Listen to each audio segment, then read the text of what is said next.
Connor Kane was the best in the business, a shadow operative who specialized in high-risk extractions and intel recovery. After 2 decades of slipping through the cracks of geopolitics and black market alliances, he was ready to leave it all behind.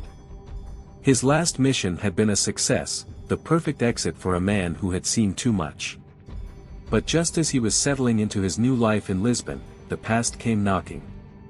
One night, Kane found a manila envelope slipped under his apartment door.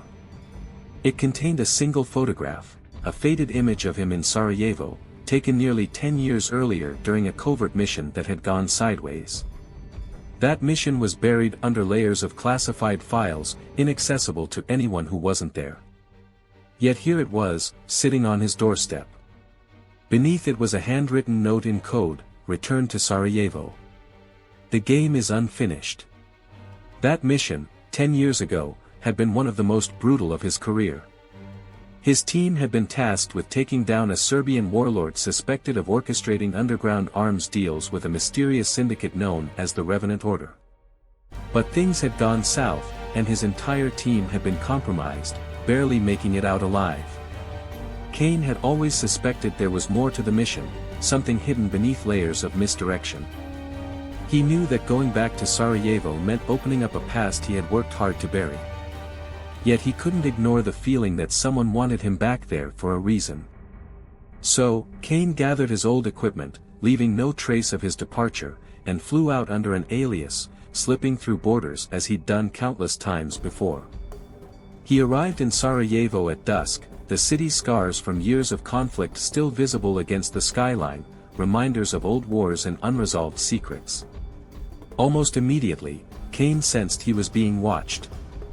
Shadows lurked in alleys, eyes followed him in reflective surfaces, and small, seemingly harmless encounters felt charged with hidden meanings. He knew he was walking into a trap, but he was ready for it. Years of honing his instincts kicked in as he prepared for whatever lay ahead. His first stop was an old cafe, a place he and his team had used as a safe house years ago. As he slipped into a corner booth, a waitress slid him a cup of coffee along with a folded note. He glanced at it. "Meet me at the ruins. Midnight. Alone." The signature was unmistakable, Sofia Markovic, his handler from that ill-fated mission. Sofia had disappeared shortly after the operation, and no one had seen her since. Rumor had it she'd gone rogue, or worse, been taken out by the Revenant Order. If she was alive, she was his best chance to find answers. At midnight, Kane made his way to the ruins of an old fortress on the outskirts of the city.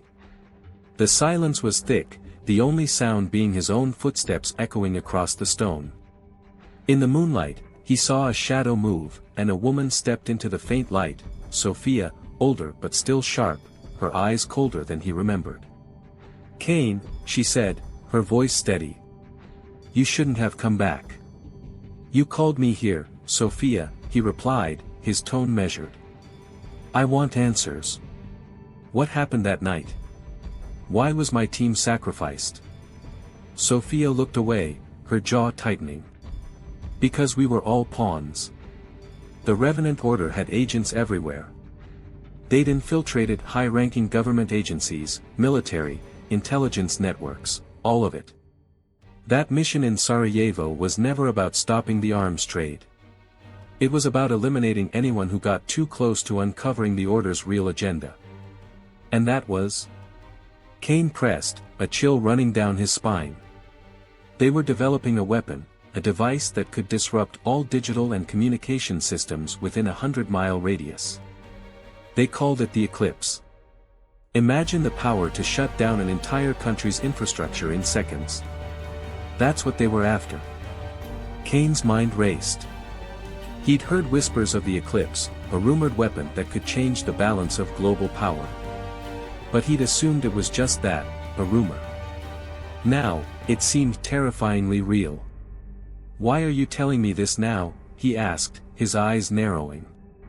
Sofia hesitated, glancing around as if someone might be listening. "Because they've found a way to activate it.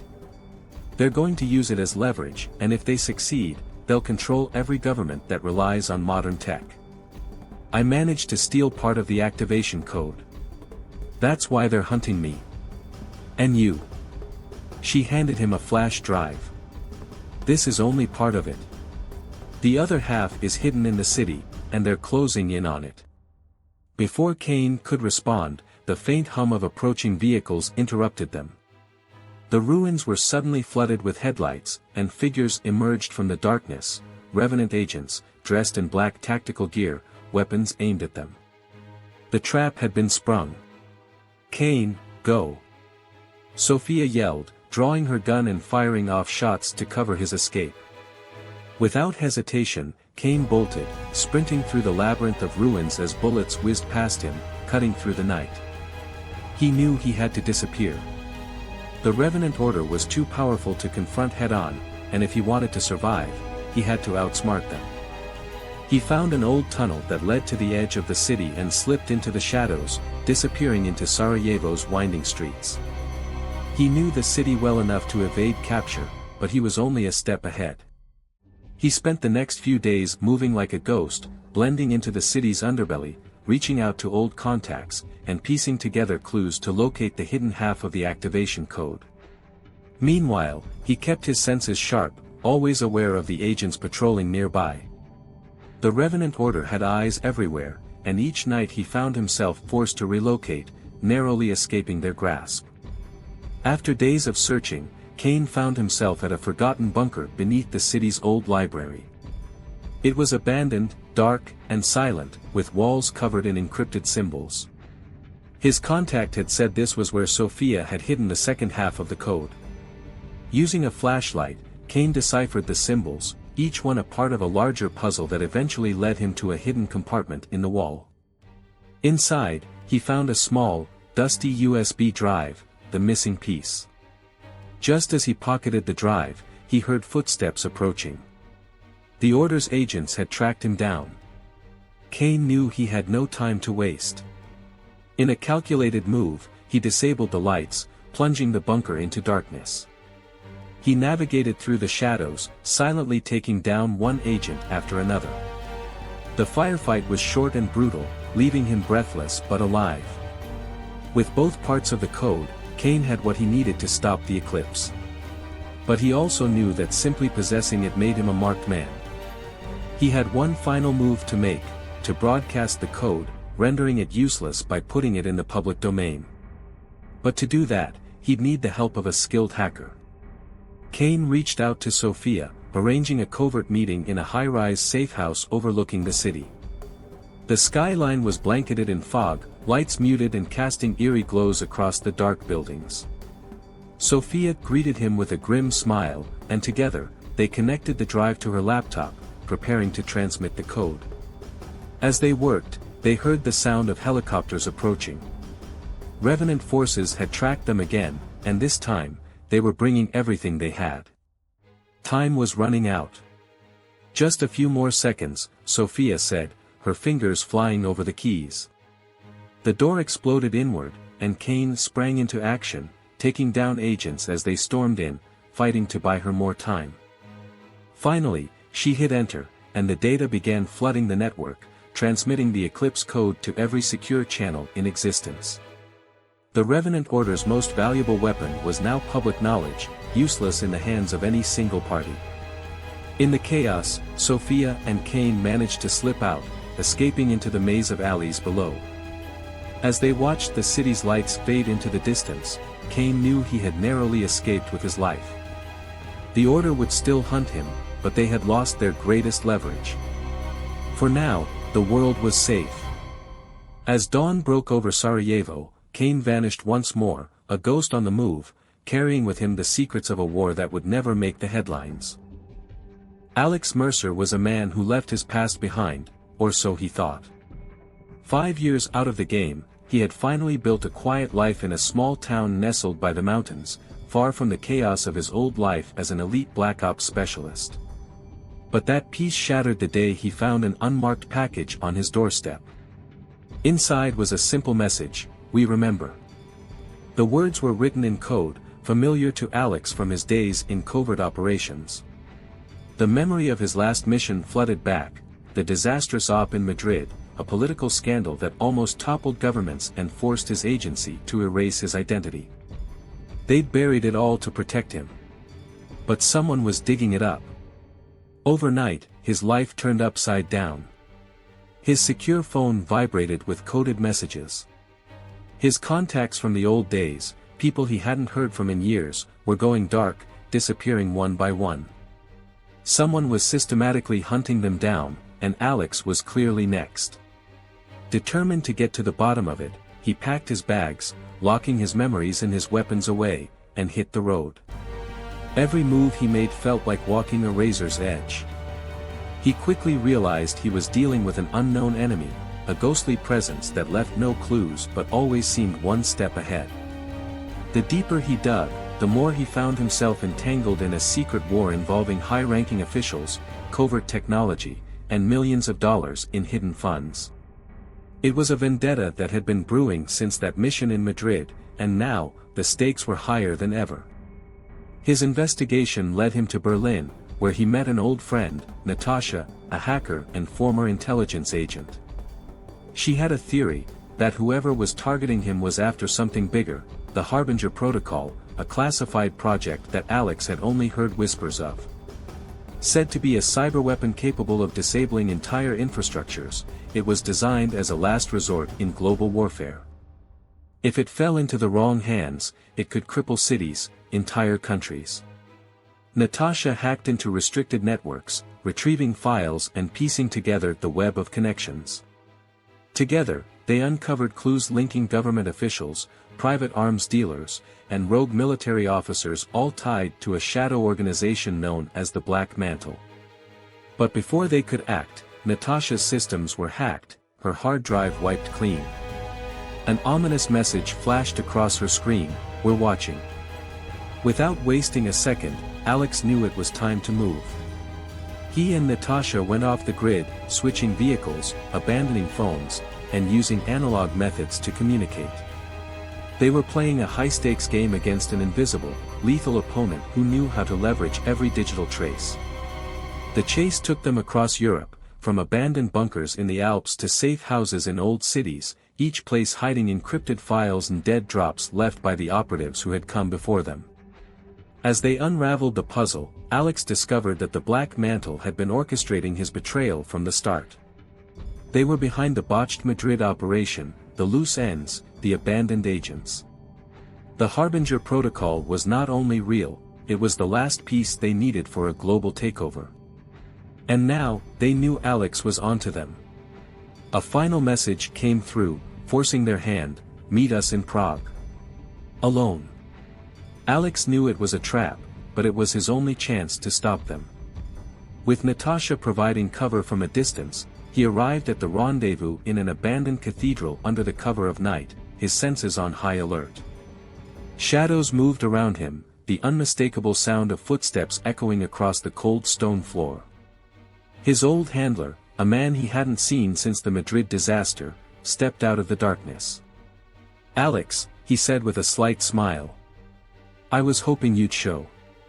Behind him stood a dozen operatives, each armed, each with eyes locked on him. They'd been waiting, knowing that Alex's loyalty to the truth would lead him here. "What's the protocol's endgame?" Alex demanded, his voice echoing off the stone walls. His handler's smile only widened.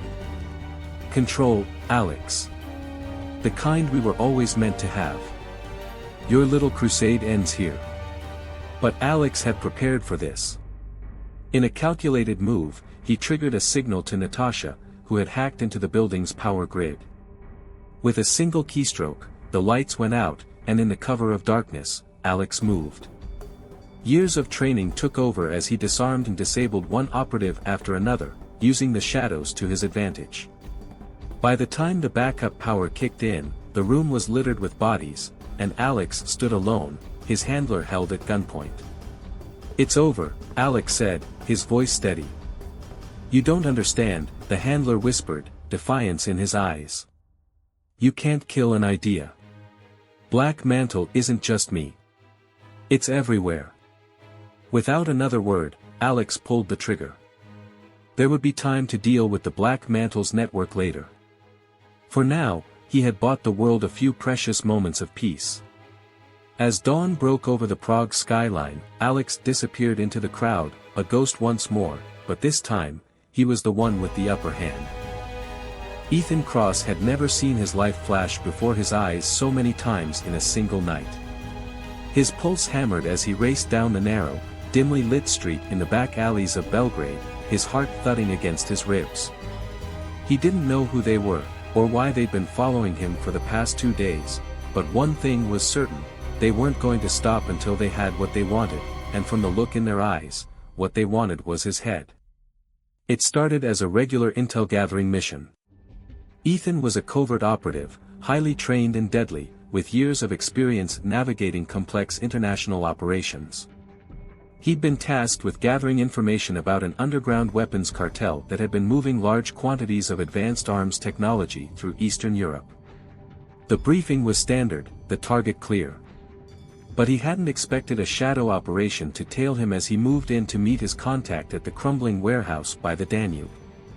Now, all that was left was the adrenaline pounding through his veins and the fear crawling up his spine as his instincts screamed for him to run. Every corner he turned only led to more dead ends. He'd been in situations like this before, but something about tonight was different. His gut told him he was dealing with pros. These people weren't just mercenaries or hired muscle, they were trained, precise, ruthless. Ethan's footsteps echoed on the cobbled pavement as he darted past an old market, now dark and empty, its heavy iron gates rattling in the cold midnight breeze. The only sound was the faint patter of rain, mingling with the distant roar of the river. But he knew better than to assume he was alone. A flash of movement at the edge of his vision made him spin, just in time to dodge a silent knife swipe aimed at his throat. The attacker's face was masked, his eyes a steely blue that held no mercy. Ethan countered, blocking the second strike and twisting the assailant's arm with practiced ease. But before he could finish him off, a gunshot rang out, the bullet ricocheting off the metal container beside him. He rolled away, taking cover behind a stack of old crates. They were closing in. He quickly scanned the area, calculating his next move. The shadows moved with silent purpose, the trained footfalls of multiple operatives approaching from every direction. Whoever they were, they had the manpower and firepower to surround him easily. He was outgunned, outnumbered, and, judging by the subtle clicks and murmurs over their radios, up against a highly synchronized team. He had seconds to act, and the consequences of staying here too long were a bullet in the head or worse. With a flash of desperate inspiration, he grabbed a metal pipe lying nearby and hurled it across the alley, hitting a stack of crates with a loud clang. His attackers shifted their focus, moving towards the noise. It was all the distraction he needed. He sprinted towards the fence at the far end of the alley, jumped, and scrambled over the top, cutting his hands on the rusted barbed wire. The pain was sharp, grounding him, but he had no time to dwell on it. He dropped down on the other side, his feet hitting the ground just as the sound of boots grew louder behind him. Ethan didn't stop. The only chance he had now was to lose them in the winding streets and alleys of the old city. His mind raced as he calculated his next steps. He had to get to a secure line, contact his agency, and figure out who these people were. The intel he was carrying was highly sensitive, blueprints for a new biochemical weapon that a terrorist cell was attempting to develop. If it fell into the wrong hands, it could mean mass casualties across Europe. For the first time in his career, Ethan felt a shiver of fear crawl up his spine. The files he was carrying weren't just any ordinary intelligence, they were the kind that could destabilize governments, the kind that powerful figures in the shadows would kill to possess. He navigated the maze of Belgrade's old streets, taking every turn he could, hoping to lose his pursuers. But the sounds of footsteps grew closer. He ducked into an old, abandoned building, his eyes adjusting to the darkness. The air was thick with dust and decay, the faint smell of mildew clinging to the walls. He pressed himself against the wall, controlling his breathing, listening. Outside, the footsteps slowed, methodical, as if they knew he was nearby. Ethan slid his hand to his belt, where he kept his backup Glock. It wasn't much against an entire squad, but it would have to do. He raised it, ready to fire at the first sign of movement. The seconds ticked by, stretching into a tense eternity. Then he heard it, a faint scrape of a boot against concrete, just outside the doorway. He held his breath, finger on the trigger, waiting. The figure entered, gun raised, scanning the shadows. He was one of the same men who'd attacked him earlier. Ethan could see the glint of a knife strapped to his hip, the silent, lethal calm in his eyes. This wasn't an ordinary operative, he was a hunter, and Ethan was his prey. Ethan moved in a blur. He swung his elbow up, catching the man off guard, the gunshot muffled as they struggled. The attacker's reflexes were quick, but Ethan was quicker. In a flash, he had him in a chokehold, cutting off his air. He needed answers, and this was his only chance to get them. "Who sent you?" Ethan growled, tightening his grip. The man's expression remained stoic, his loyalty unwavering. It was clear that he'd rather die than betray his employer. But Ethan had other ways of making him talk. He twisted the man's arm at a brutal angle, eliciting a grimace of pain. "The files. Why are you after them?" The man sneered, his voice a low rasp. "You'll never get out of here alive, Cross. We own this city." Before Ethan could press him further, the man slammed his head back, hitting Ethan in the face and breaking free. He stumbled, blood dripping from his nose, and the attacker took advantage, lunging forward with the knife.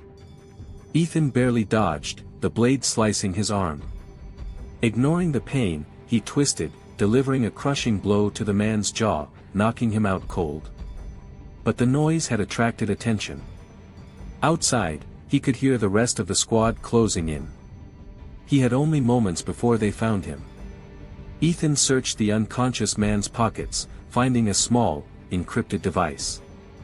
He pocketed it, hoping it would hold the clues he needed. Then, without a second thought, he darted towards the back exit, slipping out into the rain. Belgrade stretched out before him, silent and dark, the city lights flickering like distant stars. He knew he couldn't run forever, but if he was going to survive the night, he'd need to stay one step ahead of whoever was hunting him. And he couldn't shake the feeling that this was only the beginning. The rain had turned into a steady downpour, and the streets gleamed under the dim glow of scattered street lamps. Ethan knew Belgrade well enough to navigate through its labyrinthine streets, but he was running out of time. His attackers weren't just efficient, they were relentless, and from the glimpses he'd caught, well-equipped. These weren't amateurs, they were a highly coordinated tactical team, trained to execute quickly, quietly, and with deadly precision. As Ethan continued down the narrow alleyways, he fought to suppress the growing urgency pressing against his chest. He was used to high-stakes operations, but this mission was different. He hadn't expected to be ambushed, and definitely not by a private team with such sophisticated weaponry. Whoever had hired them had deep pockets and even deeper connections. He mentally cursed as he realized he should have noticed the signs earlier, the near-silent drones shadowing his movements, the subtle changes in local foot traffic around his safe houses. He'd been careless, and now he was paying for it. Ducking into the shelter of a crumbling brick archway, Ethan took a moment to examine the device he'd snatched from his would-be attacker. The screen remained blank, requiring an activation code. He recognized it immediately as an encrypted communication tool, used by high-ranking operatives to relay real-time instructions without risking interception. If he could get it online, it might give him an edge in staying ahead of them. But before he could even consider trying to hack into it, he heard the telltale murmur of voices approaching, punctuated by the faint hum of an engine. A sleek black SUV rolled down the street, its headlights off, moving as silently as a predator in the night.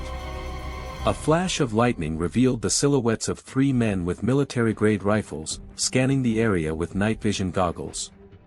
They weren't leaving anything to chance.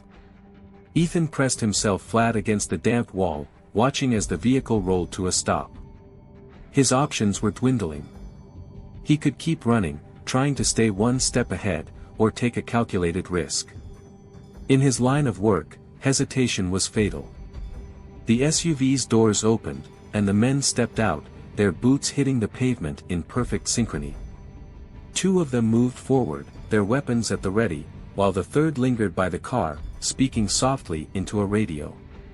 The comms crackled faintly in the damp air, and Ethan caught fragments of their conversation. Sector 4 clear, moving to sweep Sector 5, primary target possibly injured, no sighting since last location. As they spread out, Ethan seized the opportunity. He moved with lethal efficiency, coming up behind the man by the car and pressing a knife to his throat, covering his mouth before he could utter a sound. The man tensed, his hands dropping the radio, but Ethan's grip was unyielding. In seconds, he lowered the man's unconscious body to the ground, dragging him out of sight behind the SUV. One down, but two others remained. Ethan scoured the man's belt and pocketed an additional clip for his Glock. He then retrieved the man's earpiece, carefully fitting it into his own ear. Immediately, the low hum of communication flowed into his ear, punctuated by orders from someone on the other end. Sector 5, maintain visuals. We need confirmation on Cross's location. His suspicions were confirmed, they knew exactly who he was. And if they were tracking his location, it wouldn't be long before they brought in backup. Ethan edged closer to the two remaining operatives, moving from shadow to shadow, his footsteps silent against the wet cobblestone. These men were armed and alert, but they lacked the instincts that only years in the field could hone. He waited until one of them turned, scanning an alleyway, then took his shot. The silenced gunfire barely registered as he dropped the first man. Before the second one could react, Ethan had him on the ground, delivering a quick, decisive blow to the back of his neck. He allowed himself a brief moment to catch his breath, wiping the rain from his eyes. But he knew better than to stay too long. Every passing minute brought him closer to being cornered. As he slipped down another alley, his mind raced back to his briefing 2 days earlier. His mission had been clear: extract intelligence on Dragan Vukovic, an arms dealer with ties to a shadowy syndicate known only as Cryos. Cryos was infamous for its influence, operating in the gray areas of geopolitics, supplying arms and intelligence to the highest bidders without regard for ethics or loyalty. But lately, Cryos had shown interest in biological weaponry, a game-changer in the world of covert warfare. Ethan hadn't anticipated that Cryos would catch on to his investigation so quickly. From what his agency knew, Vukovic was involved in trafficking a new kind of neurotoxin, a chemical agent deadly enough to destabilize an entire city within hours. The thought of that weapon falling into the wrong hands was enough to keep him moving, no matter how bleak his chances appeared. Emerging onto a broader street, Ethan kept his gaze low, blending in with the sparse, late-night crowd that wandered the city. He scanned the area for potential hideouts. A flickering neon sign for a dingy nightclub caught his eye. It would be crowded, loud, and chaotic, exactly the sort of place he could lose himself, if only briefly. He slipped inside, the thump of bass and the chaotic swirl of lights engulfing him. The strobe lights and flashing reds cast shadows across the dimly lit bar and crowded dance floor. The mix of drunken tourists and locals gave him enough cover as he weaved his way to the far side of the club, finding an exit near the bathrooms. In a small, dim hallway by the back door, Ethan found a quiet corner and tried to catch his breath, listening to the muffled beats of the music. He pulled out the encrypted device he'd stolen and inspected it closely. It was a custom model, made by a manufacturer known for creating secure devices for government agencies. If he could find a way to hack into it, he might be able to intercept the orders coming down to the operatives chasing him. He activated a secure link through his smartwatch, attempting a bypass code sequence. The device blinked red, denying access, but he persisted. He knew a trick or two to crack low-level encryption, a perk of working in intelligence for so long. After a few tries, the screen finally flickered to life, and text scrolled across it. Primary target, Cross. Objective, retrieval of intelligence and elimination if necessary. Full discretion advised. Reinforcements en route. Reinforcements. He clenched his jaw, feeling the tension tightening like a vice. There would be no way out if they managed to surround him completely. As he continued scrolling, he noticed the signature at the bottom of the order, Cryo's command, Operative Level 9 authorization. The hairs on the back of his neck stood up. This wasn't just any team after him, it was Cryos' elite. Level 9 authorization was rarely granted, reserved only for the highest priority missions, those that couldn't fail. Whoever had issued this order was sending a message loud and clear. Ethan Cross was considered a top-tier threat, and they would stop at nothing to neutralize him. A door swung open, and he tensed, shoving the device back into his pocket as a figure appeared, silhouetted by the hallway's faint light. He recognized her immediately, the woman from the briefing. Her name was Zara Talik, a field operative rumored to be one of the deadliest agents in the region. They'd crossed paths once before in Istanbul, but she'd been on his side then. The look in her eyes told him that wasn't the case tonight. "Ethan," she said, her voice low and unreadable. She tilted her head slightly, observing him with a mixture of pity and regret. "You should have stayed out of this." "You don't know what they're planning," he replied, careful to keep his hands visible and his voice calm. "If they get their hands on that neurotoxin, thousands could die. This isn't just another deal gone wrong, Zara."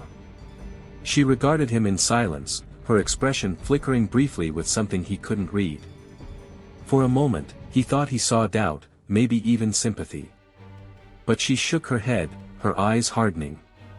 "It's bigger than both of us, Ethan.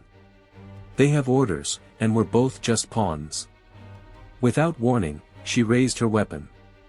Ethan reacted instantly, twisting to avoid the shot, the bullet slamming into the wall behind him.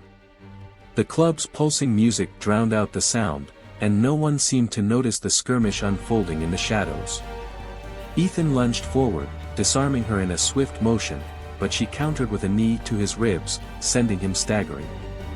They grappled, exchanging blows in a brutal, silent dance, each movement calculated, each attack intended to kill. She was good, faster and stronger than he remembered. But he wasn't about to back down. With a quick feint, he grabbed her arm and twisted, pinning her against the wall. "I'm not your enemy, Zara," he whispered fiercely. "Help me stop this before it's too late." She looked up at him, her breathing ragged, her face inches from his. For a split second, he saw something shift in her expression. But before she could respond, the device in his pocket buzzed, and he glanced down, his heart sinking as he read the new message. Final clearance issued. Reinforce with full squad at location. Zara's eyes widened slightly as she read over his shoulder.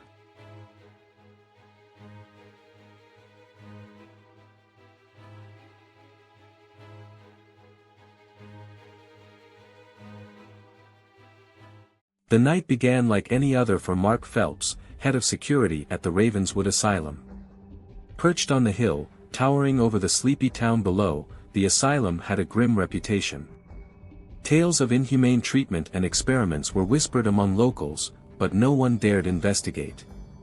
The institution had been shut down a decade ago, and the patients relocated, but the asylum was still owned by some obscure medical corporation that insisted on keeping a skeleton staff and tight security around the building. Mark knew very little about the details and didn't ask questions. He needed the paycheck, and the less he knew, the better he slept. Tonight, though, something felt different. The air was colder than usual, crisp and biting, cutting through his thick jacket as he walked through the dim hallways with his flashlight. Every creak of the floors, every groan of the old pipes seemed to echo twice as loud. He glanced at his watch, 2:03 a.m. Only 4 hours until his shift was over. But time seemed to drag in this place, stretching like the long, dark corridors lined with rooms he'd never dared explore alone. Mark's footsteps echoed as he made his way to the main security room, located deep within the asylum's heart. Screens lined the wall, each showing a different section of the asylum in black and white night vision. Mark noted the static on a few screens. As usual, aging wiring and minimal maintenance meant parts of the asylum were dead zones. That made it almost impossible to cover every part of the massive, dilapidated building, but he had gotten used to the blind spots. As he sipped his coffee and checked his rounds on the monitors, a flicker of movement caught his eye. Room 39 on the east wing, one of the dead zones. He squinted, unsure if he'd actually seen something or if his mind was playing tricks on him. But then, there it was again. A shadow, barely visible on the edge of the screen, slipping out of view. It was impossible. The asylum was closed off to the public, and the doors were locked every night. But there it was, undeniable and hauntingly real. He grabbed his flashlight, adjusted his utility belt, and headed down the east wing, his heart pounding harder with each step. The air grew colder as he walked, his breath visible in front of him as he exhaled. It was like the building itself was breathing, the walls alive with a sinister energy that made the hair on the back of his neck stand up. "Is anyone there?" he called, his voice echoing down the empty hallway. Silence. But then, he heard it. A faint, rhythmic tapping. Like fingers drumming on metal. He shone his flashlight down the hallway and saw a door slightly ajar, room 39. The tapping stopped as soon as he pointed his flashlight toward it. He took a deep breath, stepped forward, and slowly pushed the door open. Inside, the room was dark and filled with a sickly, musty smell that made his stomach turn.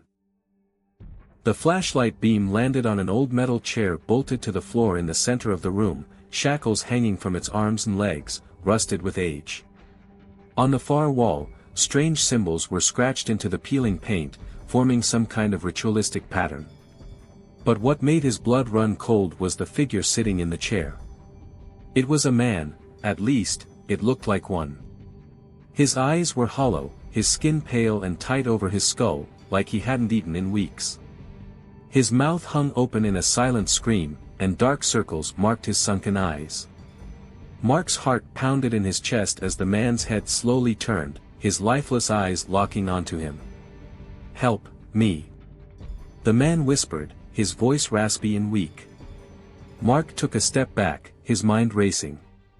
The asylum was supposed to be empty. No one was supposed to be here. But as he stumbled backward, he felt something brush against his shoulder, something cold and clammy. He spun around, but there was nothing there, just shadows. The cold grew more intense, and the air seemed to thicken, pressing in on him like an invisible weight. He could feel something watching him, something hidden in the darkness, lurking just beyond the reach of his flashlight. In the distance, a low moaning sound echoed through the halls, like a chorus of voices in pain. Mark forced himself to breathe, his chest tight with fear. He backed out of room 39, his hands shaking as he shut the door. He turned and ran, heart hammering, but as he turned a corner, he came face to face with a familiar face, a fellow security guard, Sean. "Mark, what the hell are you doing down here?" Sean asked, his brow furrowed. "There's someone, in room 39, Mark stammered, still catching his breath. Sean's face went pale. "Room 39. Mark, there's no room 39 on the east wing. They sealed that area years ago." Mark blinked, trying to make sense of what Sean was saying. He knew he'd seen it. The room, the symbols, the man chained to the chair, he'd been right there. He shook his head, trying to clear the images from his mind. "Sean, I saw it. I swear." But Sean only looked at him with a mix of pity and fear. "Listen, let's get back to the security room. Maybe it's just the night shift getting to you."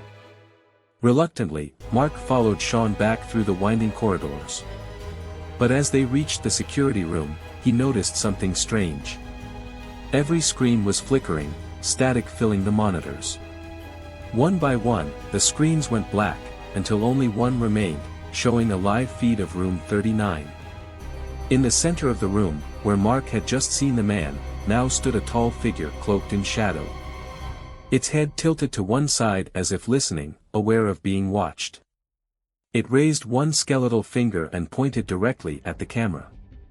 Directly at Mark. That's not possible, Sean whispered, frozen in fear beside him. The figure on the screen took a step closer to the camera, and then another. It kept moving forward, as if approaching the very edge of the screen, until all that filled the monitor was darkness. The lights flickered in the security room, and the temperature dropped even further. Both men were rooted to the spot, terror paralyzing them. Then, a faint scratching sound started from behind them, soft and methodical, growing louder, scraping against the metal door. "Do you hear that?" Mark whispered, his voice barely audible. Sean nodded, his eyes wide with fear. The door began to shake, as if something on the other side was trying to get in. Mark reached for his radio, desperate for help, but all he heard was static.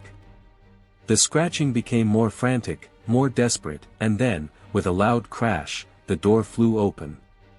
The figure stood in the doorway, its face a hollow void, eyes like black pits, empty yet somehow alive with malice. It glided forward, unaffected by gravity, closing in on them as they backed away. The lights flickered violently, casting wild shadows across the walls. Mark raised his flashlight, but the beam barely illuminated its face, a skeletal grin, teeth yellowed and sharp, eyes empty yet somehow watching him. It reached out a bony hand, its fingers curling like claws, and Mark felt an icy grip close around his throat. He gasped, struggling, but his voice failed him. Darkness swam at the edge of his vision as he fought for air. Sean screamed, but the sound was swallowed by the thick, oppressive silence that filled the room. In a final, desperate attempt, Mark reached for the emergency alarm button on his belt and pressed it. A loud, blaring siren filled the asylum, echoing down the empty corridors. But the figure didn't flinch, it only tightened its grip, pulling him closer, its face mere inches from his. "Mark." It whispered, its voice like nails scraping across metal. And then, everything went black. The town of Hollow's End had always been shrouded in mystery. Settled at the edge of a dense forest and bordered by the mist-laden Greywater Lake, Hollow's End was one of those forgotten places, a town of cracked cobblestone roads and crumbling buildings. The residents were few, all hiding behind locked doors and drawn curtains, as if the forest itself harbored secrets too dark to confront. But tonight, Hollow's End felt even more still, as though something primal lay waiting. As rain began to pour down in thick sheets, drenching the town, a group of 5 people huddled near the old, decaying church at the center of Hollow's End. This wasn't any ordinary group. They were specialists, mercenaries, really, who had been called to the town with a specific purpose: hunt down a presence that had been terrorizing the outskirts, something that defied human understanding. Their leader, Jackson Tate, a rugged man with a scar running down his left cheek, glanced at his wristwatch and grimaced as lightning flashed, briefly illuminating the graveyard that spread out before them. "We're wasting time," he muttered, his voice barely audible over the sound of thunder. Beside him was Elena, an ex-military sharpshooter with a no-nonsense attitude, her gaze sharp as she scanned the horizon. "Jackson, I'm telling you, the townsfolk won't talk for a reason. This thing, whatever it is, has been lurking here for decades. Nobody wants to admit it's real." A nervous chuckle broke out from James, the team's tech specialist, as he checked his equipment. "So, we're just supposed to walk in and hunt a ghost?" Jackson shot him a withering look. "We're here to do a job. We're here because this thing, whatever it is, has claimed 4 lives in the last month. All we know is, it comes from the forest. People hear voices, footsteps. Those who try to follow them end up, gone." They fell silent. Even with the thunderstorm raging, the silence in the air felt thick, oppressive. The forest loomed in the distance, shrouded in fog, each tree a gnarled and twisted specter against the dark sky. "Let's move," Jackson ordered, breaking the tension. They turned on their flashlights, beams cutting through the thick mist as they made their way toward the forest's edge. Every step felt heavy, each footfall sinking slightly into the sodden earth, and the smell of wet leaves and decay hung in the air.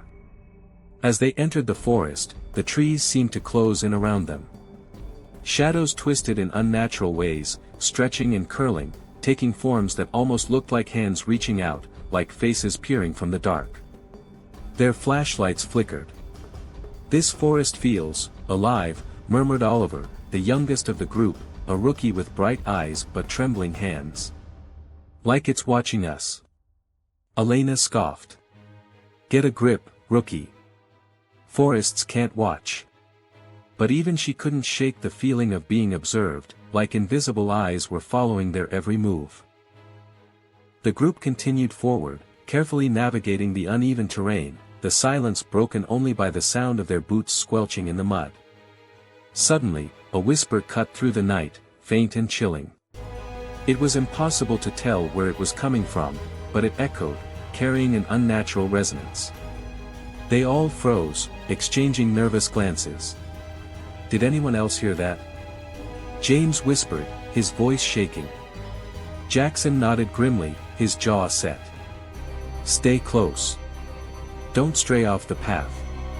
The whisper came again, louder this time, and Jackson felt a chill run down his spine. It was a voice, soft and distant, speaking a language he didn't recognize, an ancient and guttural tongue that felt wrong, like it was never meant to be heard by human ears. The whisper grew, spreading through the air like a virus, as though the entire forest had come alive with voices, each branch, each leaf murmuring that same haunting chant. The air grew colder, and Jackson could see his breath misting before him. And then, the voice stopped. The sudden silence was even more unnerving. The team looked at each other, fear in their eyes, but they were too far in to turn back. Jackson gestured for them to continue. They walked in silence for what felt like hours, the forest seeming to warp and twist around them, paths doubling back on themselves, trees appearing to close in. The rain had stopped, but the air was thick with mist, swirling around their legs like tendrils. Then, out of nowhere, they heard a scream, a blood-curdling, agonized cry that echoed through the trees. It was close, too close.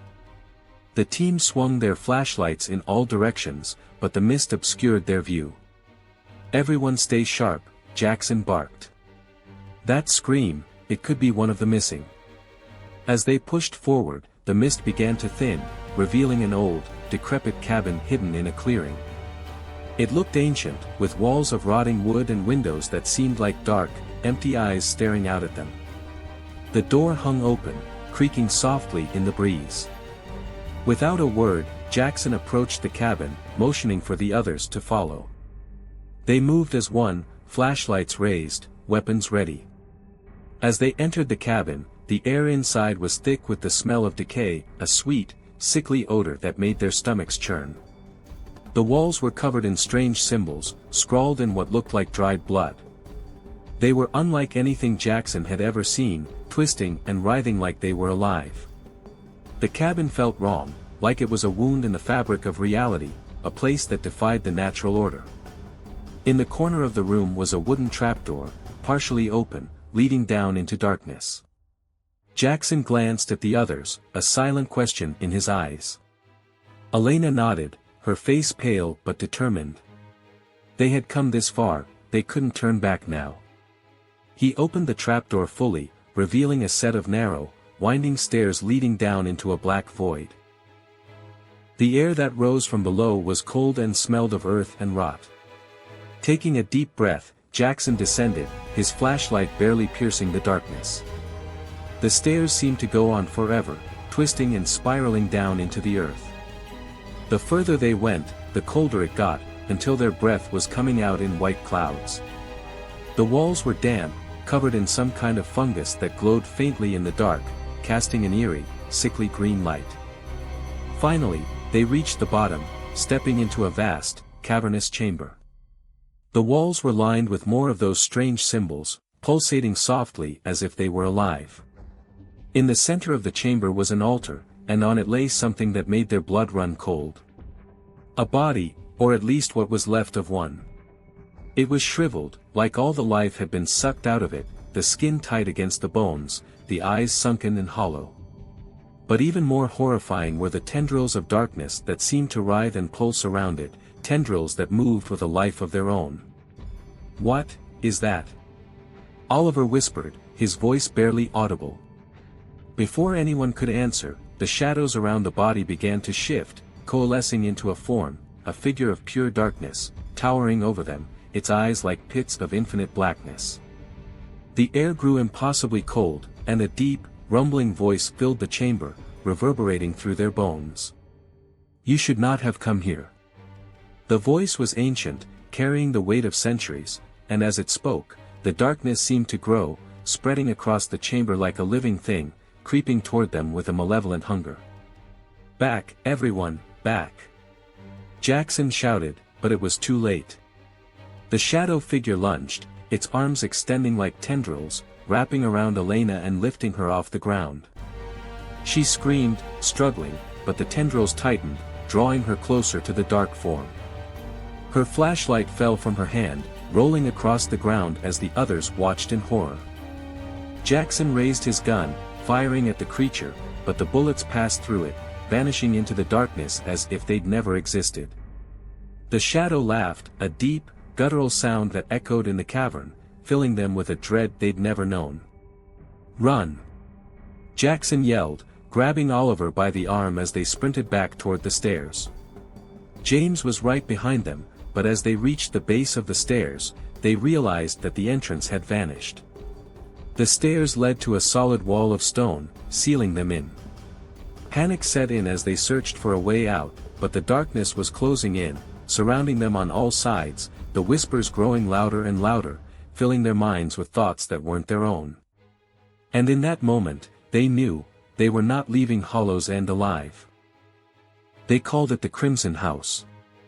Not because of its color, no, the house was a dull, faded gray, with paint peeling from the walls and windows clouded by grime.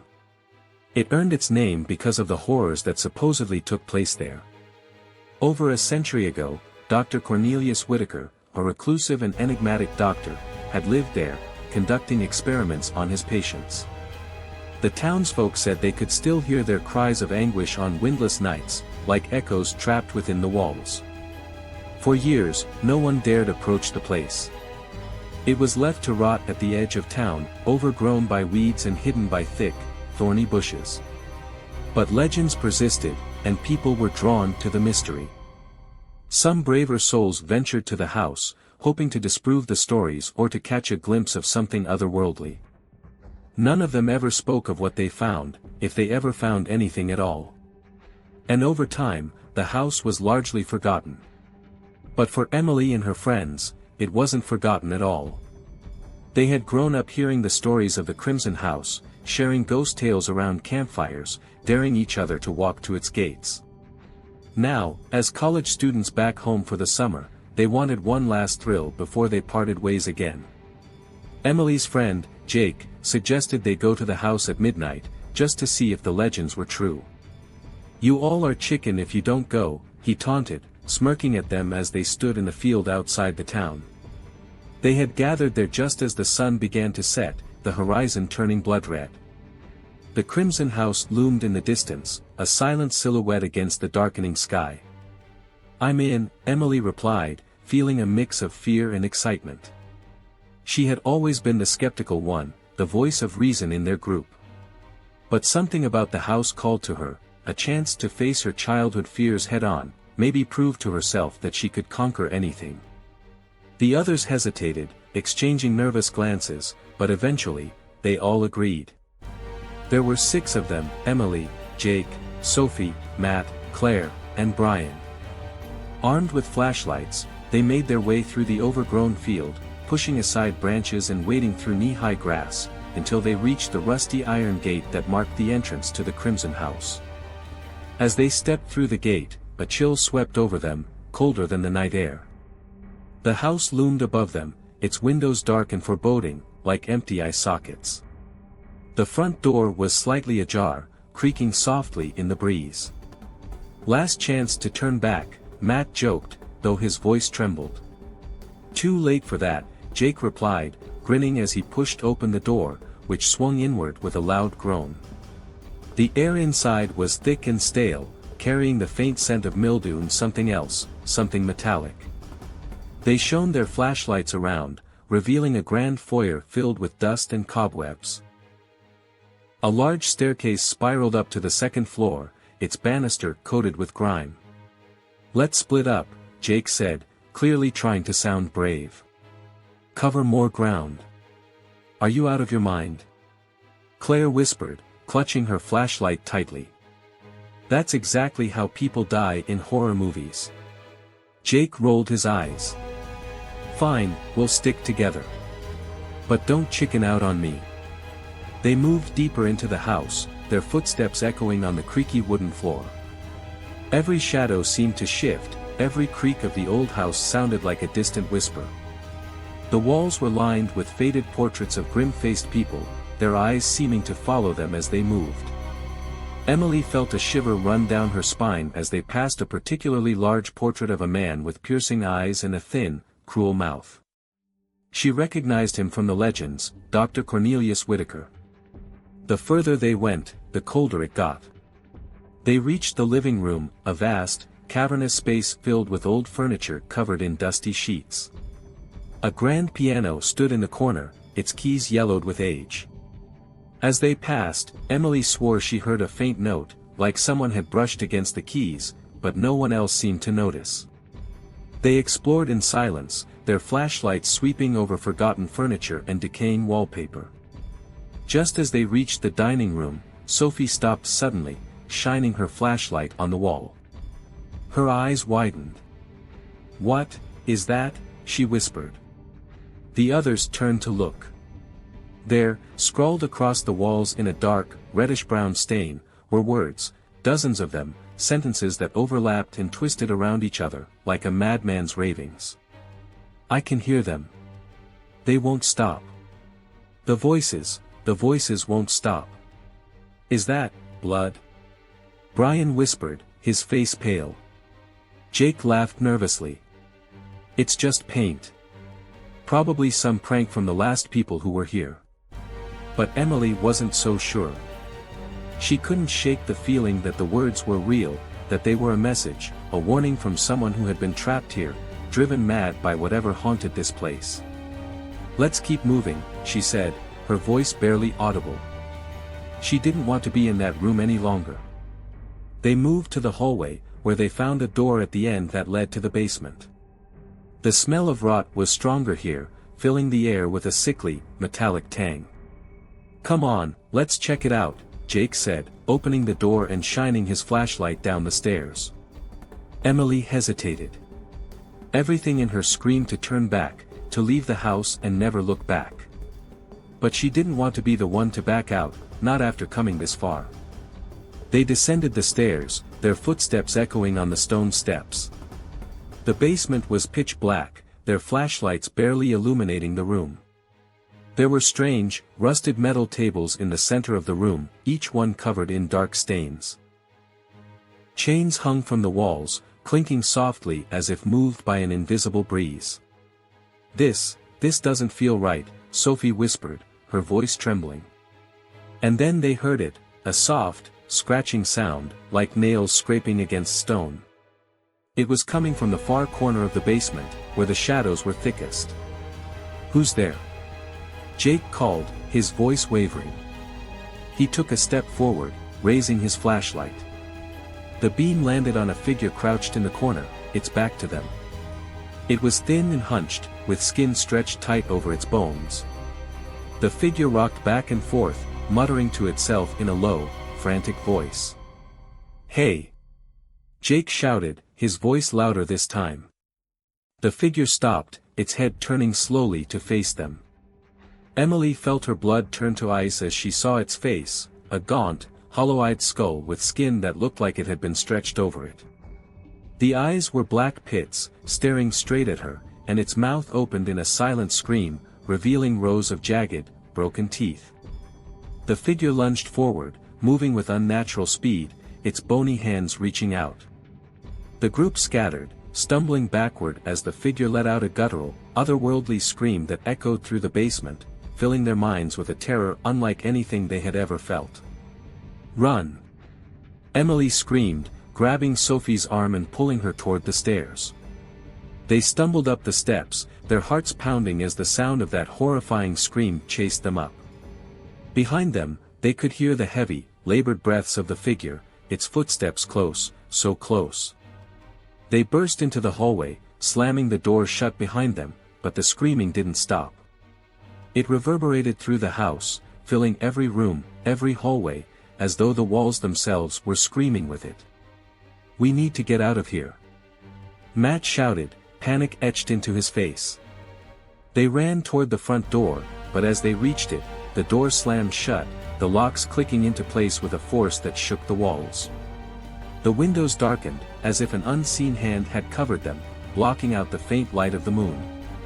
The house was alive. Desperate, they ran through the rooms, searching for any exit, but every door they tried was locked, every window unbreakable. The figure's screams echoed through the house, growing louder, more desperate, and they could hear it moving through the rooms, searching for them, hunting them. In the chaos, they became separated.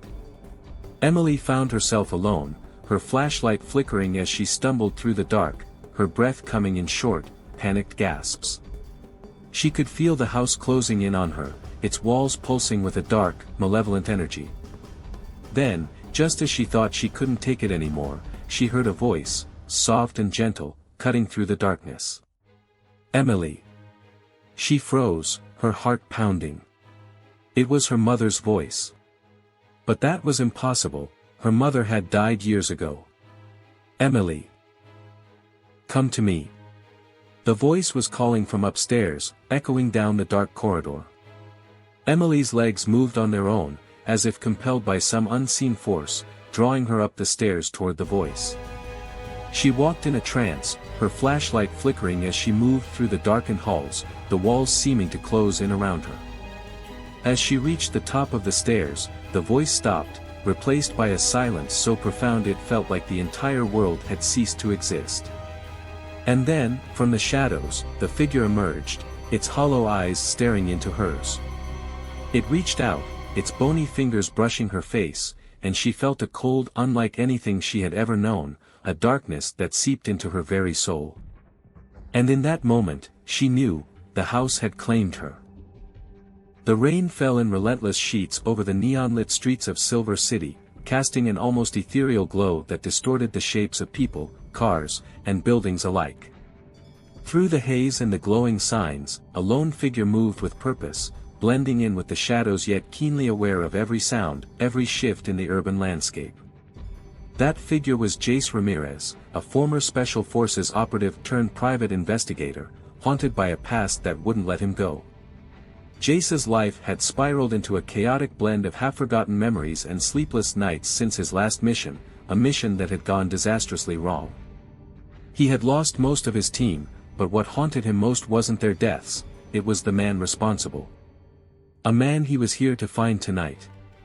Rumor had it that his target, Viktor Volkov, had resurfaced in Silver City, allegedly plotting something big and devastating.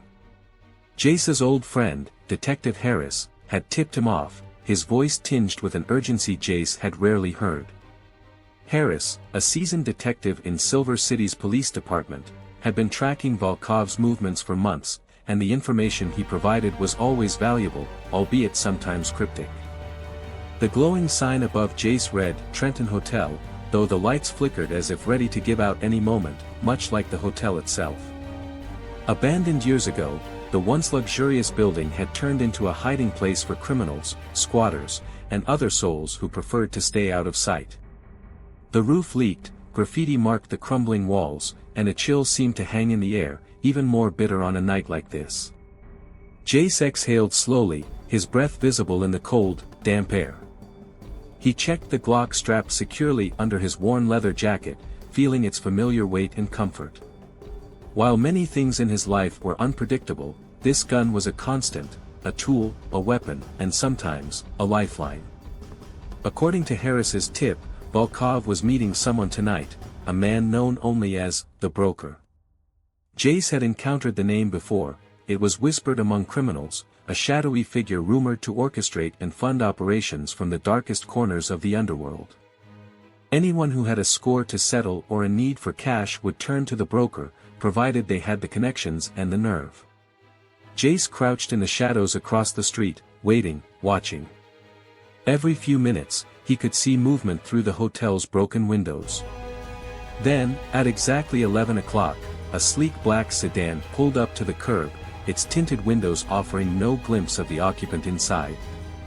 The door opened, and a man stepped out, his face concealed beneath a dark hat and coat. Jace knew it had to be Volkov. Silently, he crossed the rain-soaked street, careful to stay hidden. He entered the hotel through a side entrance, slipping into the darkness and closing the door behind him.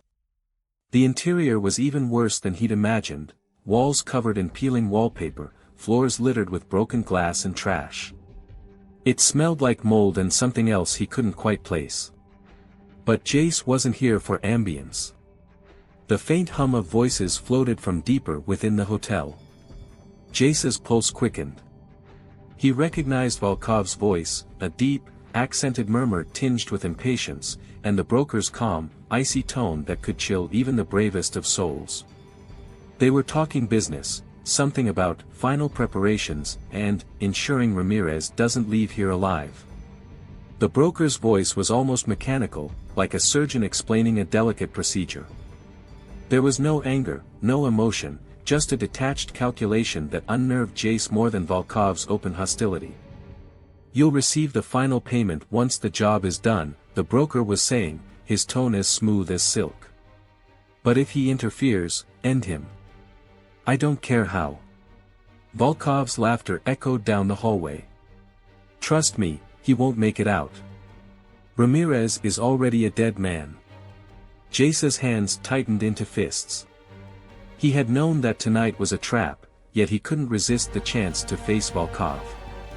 There was no turning back now. He pressed forward, sticking to the shadows, but his silent approach was abruptly interrupted. A heavy hand suddenly clamped down on his shoulder, shoving him hard against the wall. He didn't have time to react as a burly figure loomed over him, a bodyguard, judging by his size and the determined scowl on his face. Jace twisted, breaking free with practiced precision and driving his elbow into the man's gut. The bodyguard grunted, staggering back, but Jace was already a step ahead. He brought his knee up sharply, hitting the man in the stomach before landing a swift, powerful strike to his jaw. The guard dropped to the floor, unconscious. But the noise had given him away. The murmur of voices stopped. A silence stretched, heavy and expectant, until Volkov's voice rang out. "Ramirez." Volkov called, his voice laced with mockery and a touch of anger. "Did you really think you could sneak up on me?" A shot rang out, the bullet narrowly missing Jace's head. He ducked and rolled, firing back instinctively, though he knew he was outmatched. Volkov was armed, and more than likely, he had backup on the way. Jace felt the pressure building, the need for a plan intensifying with each heartbeat. He'd faced worse odds before, but he couldn't help the nagging feeling that tonight was different. Volkov and the broker weren't just random criminals, they were part of something much bigger, something calculated and ruthless. As Volkov's men closed in, Jace weighed his options. The main hallway was out, too open. He scanned the surroundings quickly and noticed an old ventilation shaft partially concealed by debris. It was risky, but it could give him an edge. He darted toward the shaft, pulling himself inside just as bullets peppered the wall behind him. The cramped space forced him to move slowly, every inch forward demanding focus and discipline. He could hear Volkov's curses and the broker's cold reprimand echoing through the walls, their voices a twisted reminder of how close he was to being cornered. Finally, he emerged from the shaft, dropping down into what appeared to be an old ballroom. Dust hung heavy in the air, and shattered chandeliers dangled precariously from the ceiling. Jace surveyed the room, his instincts on high alert. This room was a dead end. He'd either have to make his stand here or find another escape route. He was scanning the walls when a figure appeared from the shadows. Detective Harris. For a moment, Jace felt a flicker of relief.